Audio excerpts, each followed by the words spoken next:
मई को लोकसभा चुनाव का चौथा चरण है। चुनाव प्रचार में तमाम सियासी दलों ने अपनी पूरी ताकत झोंक रखी है। जैसे जैसे गर्मी बढ़ रही है, बयानों में सियासी पारा भी हाई होता जा रहा है।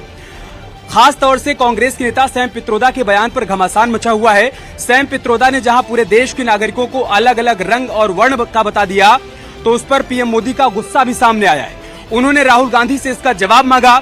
उधर कांग्रेस ने भी सैम के बयान से पूरी तरीके से किनारा कर लिया और बयान की आलोचना की है। इन सब के बीच प्रचार के दौरान ओवैसी ने एक बार फिर से बाबरी जिंदाबाद के नारे लगाए हैं। राम मंदिर पर कांग्रेस के बाबरी ताला लगाने वाले प्लान पर पीएम मोदी और अमित शाह ने जमकर निशाना भी साधा है। साथ ही बात होगी बहन जी मायावती जी के एक्शन की, जिसने अखिलेश को टेंशन दे दी है और उन्होंने बीएसपी को वोट देने की जगह एसपी को वोट देने की अपील भी कर डाली है। इन्हीं तमाम मुद्दों के इर्द गिर्द हम चर्चा को आगे बढ़ाएंगे, लेकिन सबसे पहले आपको एक रिपोर्ट दिखाते हैं।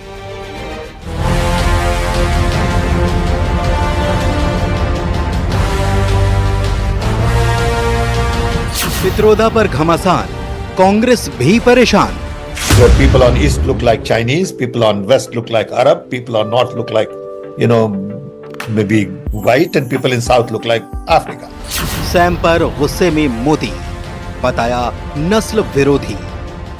मतलब आप सबको, मेरे देश के अनेक लोगों को चमड़ी के रंग के आधार पर उन्होंने इतनी बड़ी गाली दे दी। चमड़ी के रंग का खेल शहजादे को किसने इजाजत दी है? चुनाव की बात, ओवैसी को बाबरी की याद। बाबरी मस्जिद जिंदाबाद, बाबरी मस्जिद जिंदाबाद, बाबरी मस्जिद जिंदाबाद। राम मंदिर पर बाबरी ताला, मोदी शाह का हमला। मोदी को 400 सीटें चाहिए ताकि कांग्रेस अयोध्या में राम मंदिर पर बाबरी ताला ना लगा दे। जरा भी गलती करी तो ये राम मंदिर पर बाबरी नाम का ताला लगाने का काम करेंगे।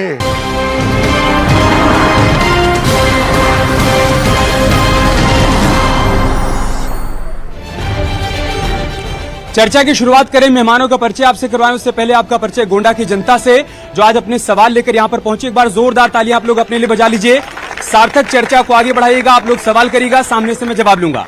आप जल्दी से मेहमानों से आपका परिचय करवाते हैं।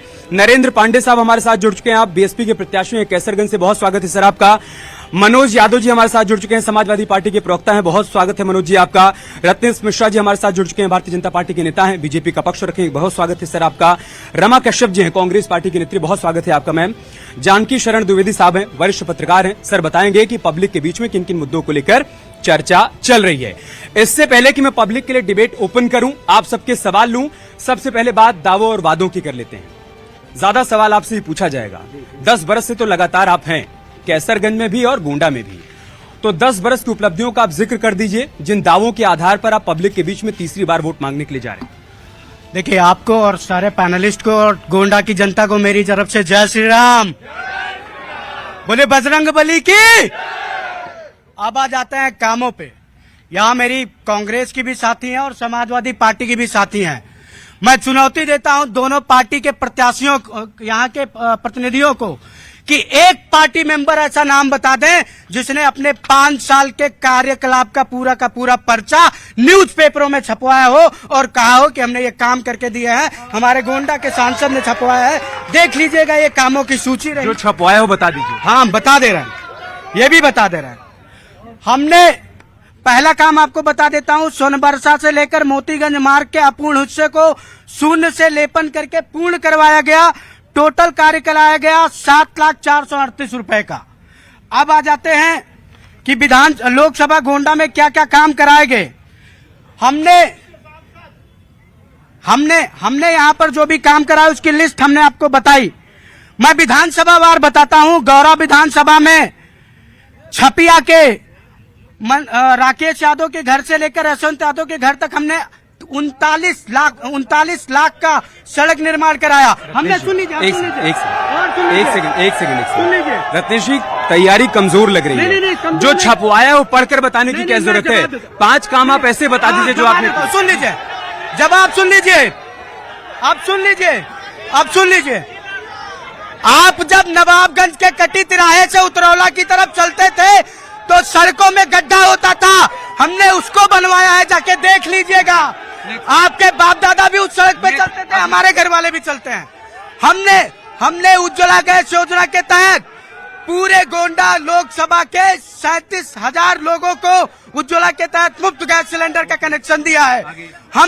हमने गोंडा लोकसभा के 4,000 किसानों को किसान सम्मान निधि के तहत पैसा दिया है। हमने गोंडा और अन्य सभी जिलों में क्या कहते हैं स्किल इंडिया के तहत हमने स्किल डेवलपमेंट सेंटर्स खोले, जहां पर ठीक है। एक सेकेंड देखिए, मेरी बात सुन लीजिए, 1 मिनट मेरी बात सुन लीजिए। ये नारेबाजी करने से तो कोई फायदा नहीं होगा ना। जब मैं आऊंगा सवाल पूछिएगा, उस सामने से जवाब सुनिएगा। ये राजनीतिक मंच तो है नहीं, नारेबाजी का कोई फायदा नहीं। मनोज जी, उन्होंने अपनी उपलब्धियां बता दी, अब आपके वादे जो आप आएंगे सत्ता में तो करेंगे, जिसके आधार पर आप ये उम्मीद कर रहे हैं कि इस बार समाजवादी पार्टी की साइकिल दौड़ेगी। देखिए, सबसे पहले मैं गोंडा की जनता को प्रणाम करता हूं समाजवादी पार्टी और इंडिया गठबंधन की तरफ से।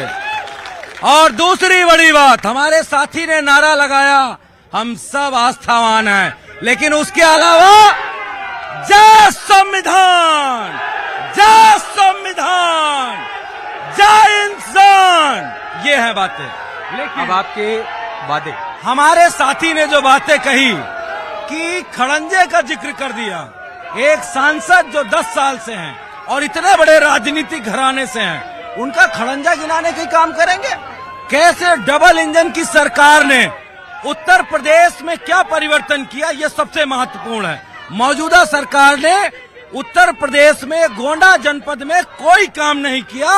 जो काम आप देखेंगे, जनता से पूछ लीजिए, समाजवादी पार्टी के काम, पंडित सिंह के काम, हमारे जो पार्टी के अन्य नेता हैं उनके काम, अखिलेश जी के काम, बेनी प्रसाद वर्मा जी के काम, इसके अलावा इस जनपद में सब आपके काम। 1 सेकंड आ रहा है, सब आपके काम। नरेंद्र जी, 1 सेकंड आऊंगा मैं।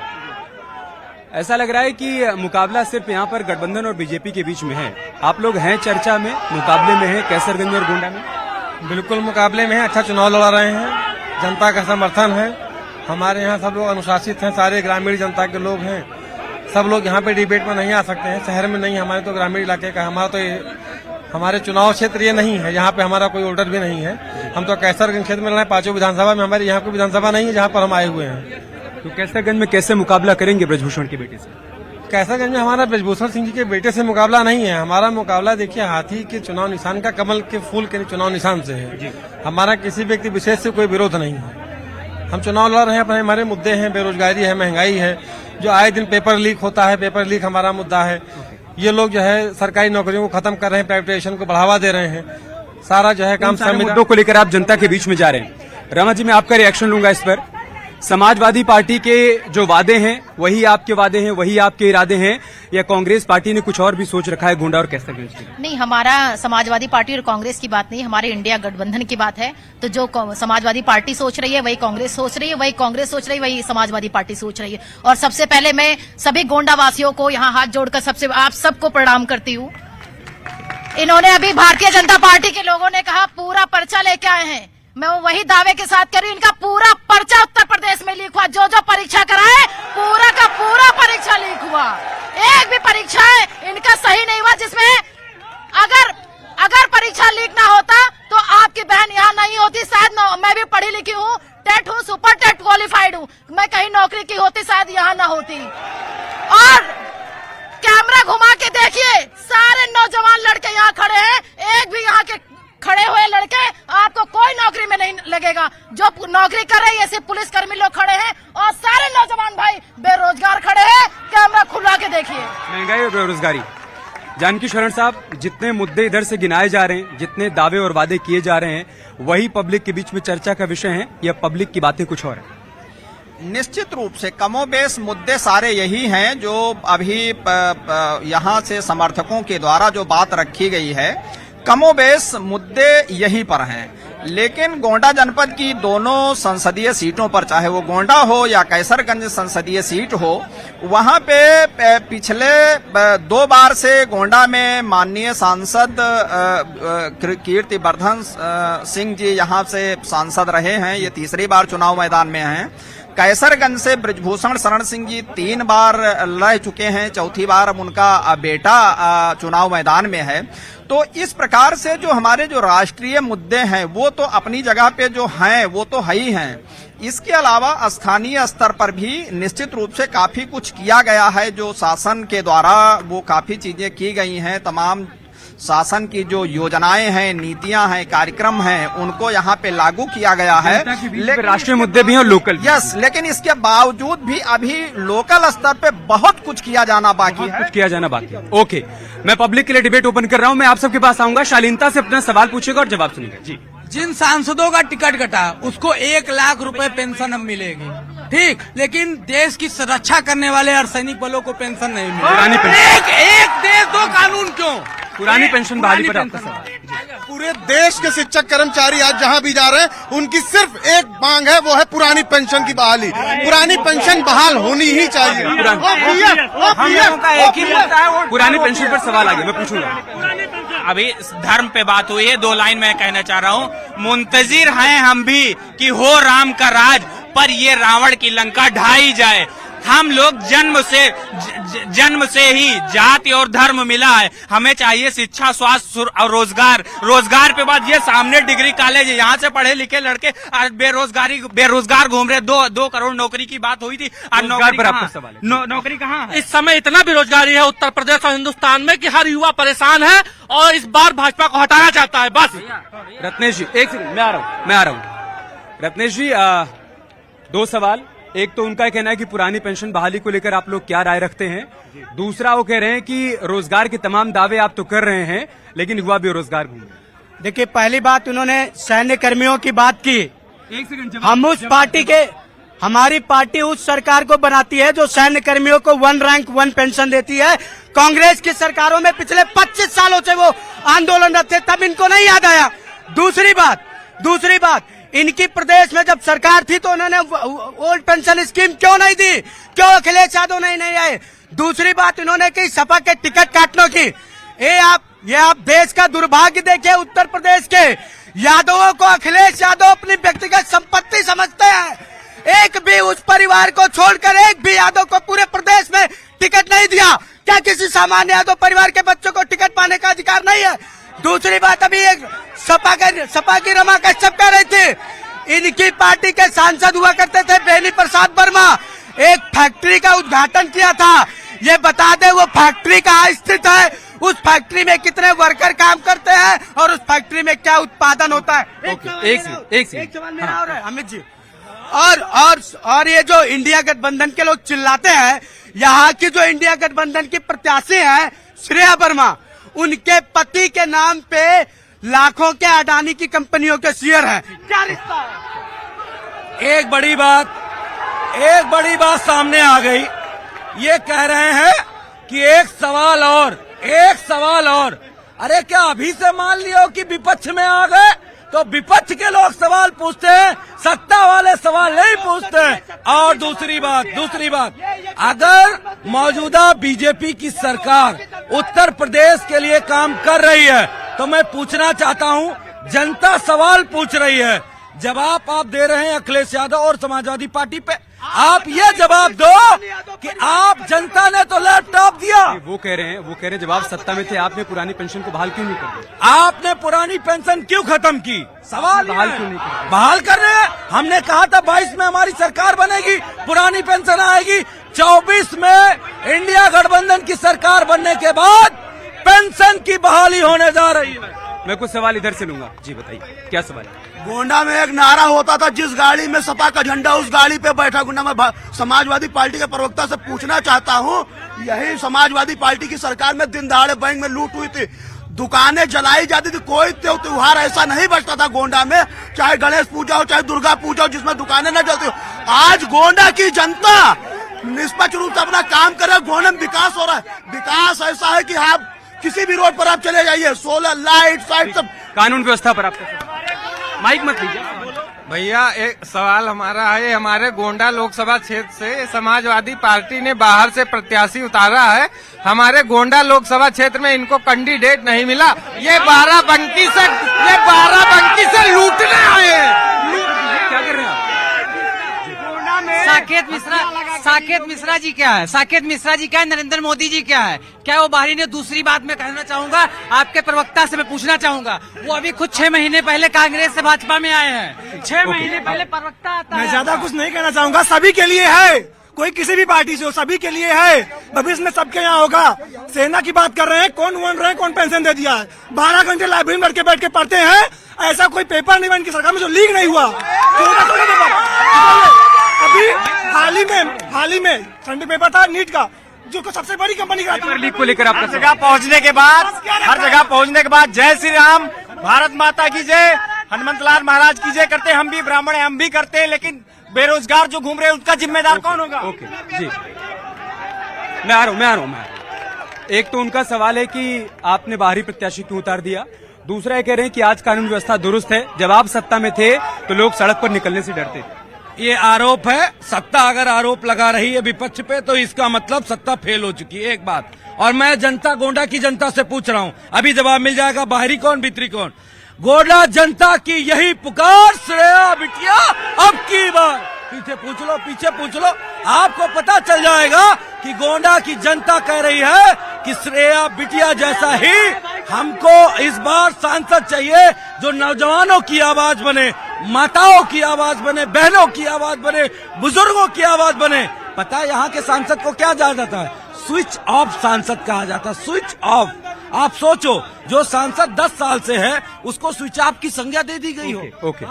उधर से एक सवाल है भाई का कि जब रोजगार पर सवाल किया जाता है, पेपर लीक पर सवाल किया जाता है, तो बात राम की होने लगती है, बात रहीम की होने लगती है। देखिए, ये वो पहली सरकार है जिसमें पेपर लीक हुआ तो जो जिम्मेदार थे उनके घरों पर बुलडोजर चला, उनके खिलाफ कार्रवाई हुई। सपा की सरकारों में नौकरियां छीन ली जाती थी और कोई कार्रवाई भी नहीं होती थी। और सुन लीजिए, यादव है तो थाना अध्यक्ष बनेंगे, यादव है तो परमिशन होगा। ये करने वाली सरकार, मैंने पूछा ना, आप सरकार में नहीं है लेकिन पार्टी में रहते हुए जब आप चुनाव लड़ रहे थे, किसी गरीब परिवार के यादव बेटे को टिकट क्यों नहीं दिया अखिलेश यादव ने? हमने तो मोहन यादव को मुख्यमंत्री बनाया। और सुन लीजिए, आप आ जाते हैं राहुल गांधी जी पे। राहुल गांधी जी की स्थिति ये है कि इनके एक अंकल है, कब क्या बोलना होता है पता ही नहीं है।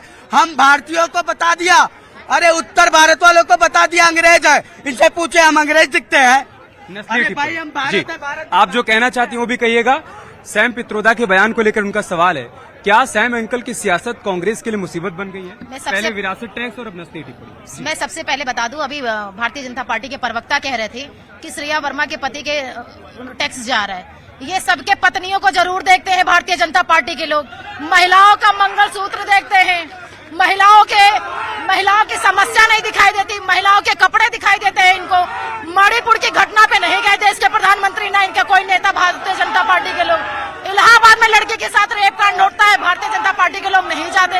हाथरस कांड में हुआ, भारतीय जनता पार्टी के लोग नहीं गए। हमेशा महिलाओं पे ही टिप्पणी करते हैं। रही बात सैम पित्रोदा, अभी ये कह रहे थे कि पर्चा लीक हुआ, उनके घर पे बुलडोजर चला, और जो अपने कॉलेज में, अपनी यूनिवर्सिटी में लगातार परीक्षा नकल करवाए, उनके घर पर बुलडोजर। सैम पित्रोदा जी, सैम पित्रोदा के बयान, सैम पित्रोदा को लेकर उनका सवाल है कि सैम अंकल की सियासत क्या कांग्रेस के लिए मुसीबत बन रही है? पहले विरासत टैक्स की बात की, अब नस्लीय टिप्पणी की बात की। ये जुमलेबाजी है, इनको कुछ समझ में। आपके नेता ने बयान दिया, सैम पित्रोदा ने, उन्होंने भारत के लोगों को अलग अलग संज्ञा दे दी। किसी को कहा गोरों की तरह दिखते हैं, किसी को कहा कि अरब की तरह दिखते हैं। एक नस्लीय टिप्पणी की है, पीएम मोदी ने भी इस पर अटैक किया। नहीं तो मोदी जी तो कुछ भी बोलते रहते हैं, उनके बात का कोई मतलब ही नहीं। आपके नेता सैम पित्रोदा बिल्कुल सही बोला है। आप अपडेट नहीं है उनसे, वो सही बोल रहे हैं। नहीं, मैं कांग्रेस पार्टी उनके बयान ध्यान नहीं दिया। अच्छा, आपको मालूम नहीं होगा, ठीक है, ओके। मैं पब्लिक जी जी बताइए क्या सवाल है आपका सवाल? हाँ बताइए क्या सवाल? जी मैं ये पूछना चाहता हूँ कि किससे पूछना चाहते हैं? भाजपा के प्रवक्ता से पूछना चाहता हूँ कि अभी इन्होंने कहा कि उज्ज्वला योजना के तहत जो है गरीबों को सिलेंडर बांटा गया। इनसे पूछे सिलेंडर का रेट क्या है, वो रिफिल करवा सकता है दोबारा गरीब? पहला सवाल। दूसरा सवाल ये है कि भाजपा जिस परिवारवाद के खिलाफ कांग्रेस से 2014 में चुनाव में लड़ने के लिए उतरी थी, क्या उसी परिवारवाद में करण भूषण को टिकट देके नहीं फंस गई? परिवारवाद का सब मेरा इंडिया गठबंधन से सवाल है। मोदी जी ने जनपद में ओवरब्रिज, मेडिकल कॉलेज, रोड जैसी सुविधाएं तमाम गरीबों को आवास योजना के तहत जो है आवास, राशन, जो भी व्यवस्थाएं हैं ये मोदी जी ने दिया है। और इनके कार्यकाल में सिर्फ जातिगत नाम से जो है वोट लेने का काम किया गया, बाकी किसी के लिए जाति की राजनीति। मेरा सवाल समाजवादी के प्रवक्ता से है, समाजवादी पार्टी के, कि जो यहाँ के प्रत्याशी हैं उनके बाबा जी ने जो 5 साल चरने का काम गोंडा में किया था और अब फिर दोबारा आई है, तो अब जब उनको यहाँ की जनता घाघरा पार कराएगी तो क्या वो यहाँ के जो उनके बाबा दार है जो फर्जी सिलान। जी बताइए। आप लोग यहाँ पे एग्जाम की बात करते हैं। राजकीय लाइब्रेरी में कुर्सी क्यों नहीं है? राजकीय में तमाम कुर्सी टूट गई। एक बच्चा गिरा था, उसका हाथ फ्रैक्चर हो गया। जिले में विकास का कार्यक्रम कम से कोई भी ये हल्ला मचा रहे हैं, ये हल्ला मचाने में सुनाई नहीं पड़ रहा है। क्या फायदा इन लोगों को? सही बात है। थोड़ी शांति बरतिए ताकि आपके सवालों का जवाब आपको मिल पाए। सवाल यह है कि जिस परिवारवाद को लेकर आप समाजवादी पार्टी पर और कांग्रेस पर अटैक कर रहे हैं, उनका यह कहना है कि ब्रजभूषण के बेटे के अलावा दूसरा कोई चेहरा आपको नहीं मिला। आप देखिए, हम आपको इस पर भी जवाब दे देते हैं। इनके जो इंडिया गठबंधन के साथी हैं, ये अभी इंडिया की बात कर रहे थे। इंडिया का संयोजक कौन, पता नहीं। इंडिया का प्रधानमंत्री पद का प्रत्याशी कौन, पता नहीं। इंडिया में प्रदेश स्तरों पर उनका नेतृत्व कौन कर रहा है, पता नहीं। सब कुछ गायब है इंडिया का, बस केवल इंडिया के नाम का दुरुपयोग। दूसरा जो उन्होंने कहा, मैं पूछना चाहता हूं, इंडिया गठबंधन के साथी है आरजेडी, बाप राष्ट्रीय अध्यक्ष है, बेटा राष्ट्रीय, उसी से विधायक दोनों बेटे हैं। इनकी पार्टी की साथी है समाजवादी पार्टी, उनमें परिवारवाद है। इनकी पार्टी की साथी है डीएमके, बाप मुख्यमंत्री है, बेटा उनका विधायक है। ठीक, तो एक होता है कि सेट पैरामीटर पे केवल परिवार ही काम करेगा, उस परिवार पे काम करते हैं। दूसरी बात जो इन्होंने कहा, इंडिया गठबंधन, ना तो उनके पास कोई मुद्दा है, ना उनके पास कोई नेता है, ना उनके पास एक रूपता है। मैं चुनौती देता हूं, आप समाजवादी पार्टी वाले से पूछ लीजिए और कांग्रेस वाले से पूछ लीजिए, अगर दोनों प्रधानमंत्री पद पर एक मत हो जाए तो मैं कह लूंगा। ओके, एक तो उनका सवाल है कि परिवारवाद पर सवाल करने का अधिकार आपको नहीं है, क्योंकि अगर आप कांग्रेस को देखिए, समाजवादी पार्टी को देखिए, आरजेडी को देखिए, हर तरफ परिवारवाद ही है। दूसरा उनका सवाल है कि आपके पास पीएम फेस ही नहीं है और बाद में इसी बात को लेकर लड़ाई। इस देश की जनता प्रधानमंत्री का चेहरा है और देश की जनता ही तय करेगी अगला प्रधानमंत्री कौन बनेगा। और जो लोग परिवार पे सवाल उठा रहे हैं, वो उनको परिवार की कद्र नहीं है, और जो अपने परिवार की कद्र नहीं कर सकता, वो देश की कद्र क्या करेगा, जिले की कद्र क्या करेगा, हमारे समाज की कद्र क्या करेगा। और मैं तो दुआ कर रहा हूँ, जो परिवार से नफरत करे, ईश्वर उसको परिवार से मुक्ति दे दे, परिवार से मुक्ति। आपका कौन? अब भैया उदिन सुन लियो, इंडिया गठबंधन का वो हालत है कि सब मार करते कि दुल्हन बेहे के, सब बच्चे है दुल्हा बाटे। ओके, क्या परिवारवाद से बचने के लिए ही मायावती जी ने आकाश आनंद को बिठा दिया और नेशनल कोऑर्डिनेटर के पद से हटा दिया? नहीं, अनुशासन के मुद्दे पे हटाया गया है उनको। परिवारवाद जैसा कोई मुद्दा वहाँ है भी नहीं हमारे यहाँ, और कुछ बातें वो गलत बोल गए थे जिसको कि बहन जी ने पसंद नहीं किया। अनुशासन के मुद्दे पर हमारे यहाँ कोई समझौता नहीं किया जाता है, चाहे वो पार्टी का साधारण कार्यकर्ता हो या पदाधिकारी हो, सबके साथ एक जैसा ही व्यवहार किया जाता है। अनुशासन की वजह से कार्रवाई की गई, अनुशासन में नहीं रहने के लिए। सर, क्या परिवारवाद एक ऐसा मुद्दा है जिस पर सभी पार्टियां एक दूसरे पर आरोप तो लगा रही हैं, लेकिन जब उंगली उनकी तरफ उठती है तो जवाब नहीं सूझता? यस, बिल्कुल सही प्रश्न है आपका। निश्चित रूप से कोई भी पार्टी हो, जो भी पार्टियां हैं, खास करके जो बड़ी पार्टियां लड़ रही हैं यहाँ पर, चाहे वो समाजवादी पार्टी हो या भारतीय जनता पार्टी के लोग हों, निश्चित रूप से यह तो बड़ा मुद्दा है कि जब भी हम बात करते हैं, अगर हम गोंडा संसदीय सीट की ही बात करें तो 1971 से लेकर के 4 बार जो हमारा मनकापुर राजघराना है, मौजूदा जो सांसद कीर्तिवर्धन सिंह जी हैं, 4 बार वो एमपी रह चुके। उनके पिताजी थे, 4 बार वो एमपी रहे। माने 1971 से लेकर के 8 बार लगातार एक ही परिवार का सांसद रहा है। इसके बाद में फिर हम अगर दूसरे कैसरगंज सीट की वर्तमान में अगर बात करते हैं, तो जो भारतीय जनता पार्टी के जो सांसद रहे हैं, 6 बार माननीय ब्रजभूषण शरण सिंह जी सांसद रहे हैं। वो तो हर सीट से जीते हैं, माने गोंडा से भी जीते। जब वो टाटा में उनको जाना पड़ा तो उनकी पत्नी को पार्टी ने टिकट दे दिया। वो सियासत और विरासत अलग नहीं हो पा रही है, सियासत और विरासत अलग नहीं हो पा रही है। जी आ रहा हूँ एक सेकंड। हम कह रहे हैं कि गोंडा में विकास हुआ है, चले आए हमारे बूढ़ा देवर में और देख ले आवास विकास से गुसियाना का रास्ता कैसा है। जितना, और रोजगार की बात आप कर रहे हैं, जितना बच्चे का डायपर नहीं लीक होता है उतना तो पेपर लीक कराया। दूसरी चीज, पुलवामा का RDX 400 कहाँ से आया? 400 क्विंटल का जो था। मैं सवाल करूंगा जी। ये लोग बता रहे हैं महिला सुरक्षा के बारे में बता दें, किचन के बारे में बता दें, कितनी महंगाई है। एक सिलेंडर लेके एक यहाँ रानी आई थी। महिलाएं सुरक्षित नहीं है, बिल्कुल सुरक्षित नहीं है। यहाँ हमारे यहाँ महिलाओं को नामांकन नहीं करने दिया गया, जिनकी साड़ी खींच ली गई।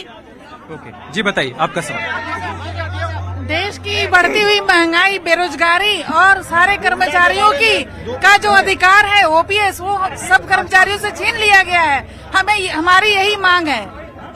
सर, पेंशन इनकी सरकार ने बंद की पहले, और आज ये जो है एक ही घर में सांसद, इसी घर में विधायक, और सब पूरे पद सृजित करके और ये पेंशन उनको देने का काम कर रहे हैं।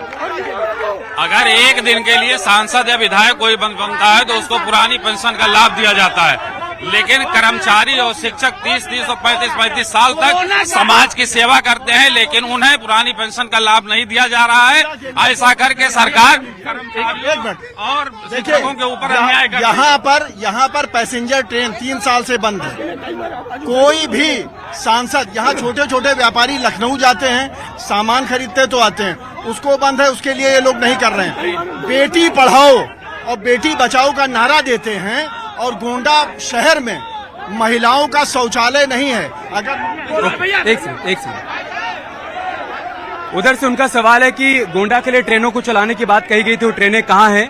महिलाओं के लिए गोंडा में शौचालय नहीं। उनका सवाल है कि आप बेटी बचाओ बेटी पढ़ाओ की बात कर रहे हैं। तीसरा उनका ये कहना है कि सांसद और विधायक को एक बार बन जाता है, उसको तो पेंशन मिलती रहती है, कर्मचारियों की पेंशन क्यों छीन ली?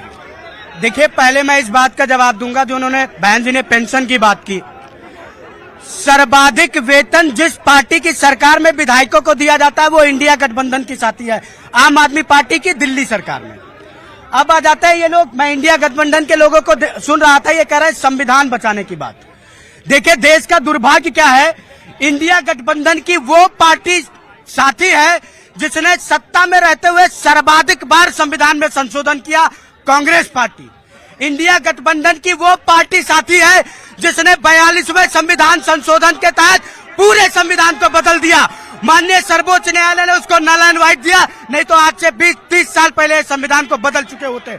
ये लोकतंत्र की बात करते हैं। वर्तमान के रक्षा मंत्री को इमरजेंसी के टाइम पीरियड में बंद कर दिया। 27 साल उनकी माताजी अस्पताल में रही, उनकी मृत्यु हो जाने पर अंतिम संस्कार गोंडा में ट्रेन अब आ जाते हैं। ये गोंडा में ट्रेनों की बात करते हैं। गोंडा में कौन सी ऐसी ट्रेन है जो नहीं रुकती है? गोंडा डीजल लोको सेट है, इनको पता होना चाहिए। और लोको सेट जो होता है वहां पर सभी सुपरफास्ट ट्रेनों का स्टॉपेज होता है। कोई ऐसी ट्रेन नहीं है जो इस रूट से पटना को जाती हो और गोंडा में टिकती ना हो। बैठेंगे तो पता चलेगा। और सुन लीजिए, गोंडा से ही होकर मनकापुर से अयोध्या होकर वंदे भारत जाती है। कह दीजिए समाजवादी पार्टी के लोग टिकट कटाएं, यात्रा करें। ओके, बताइए। ये भी ट्रेन की बात कर रहे थे, ये कांग्रेस की देन है जो गोंडा स्टेशन पे सारी ट्रेनें रुकती हैं। गोंडा में जो है स्टेडियम है वो कांग्रेस पार्टी की देन है। यहाँ 3 कॉलेज है बॉयज की, वो कांग्रेस पार्टी की देन है। यहाँ गर्ल्स कॉलेज है लड़कियों की, 3 गर्ल्स कॉलेज है, इंटर तक लड़कियां फ्री में पढ़ सकती है, वो कांग्रेस पार्टी की देन है। इन्होंने काम क्या किया है? हमेशा इन्होंने महिलाओं के ऊपर अत्याचार ही तो किया है। एक भी कोई वैकेंसी उत्तर प्रदेश में नहीं है। और हमारा मुद्दा भाई साहब यही है, इस बार चुनाव जो हो रहा है, जो देश का मुद्दा है महंगाई और बेरोजगारी पर, इस बार युवा जो बेरोजगार है उस पे जो है वोट करेंगे। महंगाई जो महिलाएं यहाँ सिलेंडर नहीं भरा पा रही है, 1000 से ऊपर है सिलेंडर के दाम, तेल खरीदने में दिक्कत हो रही है महिलाओं को अपने बच्चों की फीस भरने में दिक्कत हो रही है। हर चीज महिलाओं को झेलना पड़ा है। हर चीज जो है महंगाई की वजह से जो मजदूर भाई हमारे वो परेशान है, जो गरीब भाई है वो परेशान है। तो ये जो हमारा मुद्दा है इसी पे हमारा वोट होगा इस बार। ओके जी, आपका एक देखिए, ये समाजवादी पार्टी के लोग, कांग्रेस और बहुजन समाज पार्टी के लोग हताशे हुए हैं। इनकी दुकान बंद होने वाली है। जो विकास की गंगा बही है भारतीय जनता पार्टी के राज में, वो किसी से छिपा नहीं है। गोंडा के अंदर 3 ब्रिज बने हुए हैं, मेडिकल कॉलेज बने हुए हैं, आयुष्मान कार्ड है, राशन है, तमाम 100 योजनाएं भारतीय जनता पार्टी ने दिया है। गोंडा की जनता विकास पर विश्वास करते और विकास भारतीय जनता पार्टी की सरकार करे। गोंडा और कैसरगंज में भारतीय जनता पार्टी का कमल खिलेगा और 4 तारीख को समाजवादी पार्टी की आखिरी कील साबित होगा, उनका ताबूत की आखिरी कील साबित होगा। विकास की बात करने पे हमने अपने 5 साल का पूरा रोजगार का ब्यौरा दे दिया है। आप बगल के प्रत्याशी से पूछिएगा कि 5 साल के रोजगार का एक ब्यौरा दे दें। देखिए, यहाँ के युवाओं में आक्रोश है। एक मिनट, यहाँ के युवाओं में आक्रोश है। आक्रोश इस बात का है कि यहाँ के सांसद और विधायक के होते हुए यहाँ के माननीय मुख्यमंत्री जी ने गोंडा में विश्वविद्यालय की घोषणा की, और यहाँ के सांसद और विधायक होते सत्ता पार्टी के होते हुए भी उसको रोक नहीं पाए। गोंडा और कैसरगंज का सांसद ने इतना काम किया है। मुद्दा हाथरस की दलित बेटी है, मुद्दा मणिपुर की बेटी है, मुद्दा इलेक्ट्रॉल बॉन्ड है, मुद्दा बेरोजगारी है। जी बताइए, क्या सवाल है आपका? जी बताइए। मैं जिला संयोजक हूँ, बेटी बचाओ बेटी पढ़ाओ। ये पढ़ाई शिक्षा की बात करते हैं। ये बताओ, लड़कियों को शिक्षा कहाँ से मिलेगी? जब हम सुरक्षित होंगे तभी तो शिक्षा प्राप्त करेंगे। पहले लड़कियाँ जाते थे। हम लोग मोदी के राज में सुरक्षित हैं। हम लोग मोदी के राज में बेटियाँ सुरक्षित हैं। अखिलेश यादव के राज में बेटियाँ सुरक्षित नहीं थी। आप कह रहे हैं आज हम लोग रात में निकल सकते हैं, रात में निकल सकते हैं। माननीय नरेंद्र मोदी से अनुरोध है कि हम जितने भी गवर्नमेंट एम्प्लॉई हैं उनके बीवी बच्चों के लिए कम से कम ओपीएस को बहाल कर दें। मेरी बहुत बड़ी बैठ जाइए, लड़ाई नहीं। मैं आ रहा हूँ आपके पास। उधर से सवाल है कि उनके विकास से आप हताश हो, इस वजह से आपके पास कोई मुद्दा ही नहीं है। इनका विकास जनता 10 सालों में देख चुकी। इंडिया गठबंधन की सरकार बनेगी, ओपीएस लागू होगा, 1 सरकारी नौकरी 30 लाख मिलेंगी, 2 पुरानी पेंशन की बहाली के साथ साथ टेम्परेरी नौकरी खत्म, 3 और हम आटा और डाटा फ्री देने जा रहे हैं। अब कोई बेरोजगार बच्चा अपने डाटा के लिए नहीं परेशान होगा। दूसरी, 1 लाख रुपए जो ग्रेजुएशन करेगा उस नौजवान को मिलेगा 1 लाख रुपए। महिला जो गरीब है, जो पिछड़ी है, जिसके पास झोपड़ी नहीं, उसको 1 लाख रुपए उसको मजबूत करने के लिए मिलेगा। मैं इधर से कुछ सवाल है, एक सेकंड जी बताइए, आराम से। सर, हमारा सवाल भाजपा के प्रवक्ता से है कि केंद्र में और स्टेट में भाजपा की डबल इंजन सरकार है, लेकिन हमारा शिक्षक कर्मचारी दिल्ली, लखनऊ हर जगह धरना प्रदर्शन कर रहा है, लेकिन पुरानी पेंशन सरकार बार एक ही सवाल। एक सेकंड सुनिए, मेरा सवाल भारतीय जनता पार्टी के प्रवक्ता से है कि जब 2014 में मोदी जी आए थे तो उन्होंने जनता से 60 दिन का समय मांगा था कि आपने कांग्रेस को 60 साल दिया, हमको 60 दिन दीजिए। 60 दिन के अंदर हम महंगाई को दूर कर देंगे, बेरोजगारी देंगे, नौकरी देंगे, शिक्षा देंगे। कहाँ चला इनसे पूछ लीजिए दादा, इन लोगों सारे लोगों से पूछिए जितने प्रचार, विश्वविद्यालय कौन ला रहा है यार? 2 लाख वोट वैसे बिल्कुल फिक्स, 2 लाख।